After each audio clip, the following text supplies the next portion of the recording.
Halo guys, saya baru saja beli obat batuk Konidin nih. Di sini ada tulisan halal, tapi kalau kalian mau tahu, ternyata di komposisinya itu terdapat alkohol sih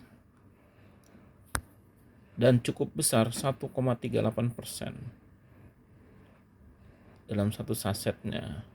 Jadi hati-hati kalau membeli untuk saudara-saudara muslim. Ternyata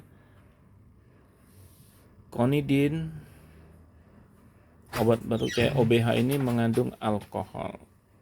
See you.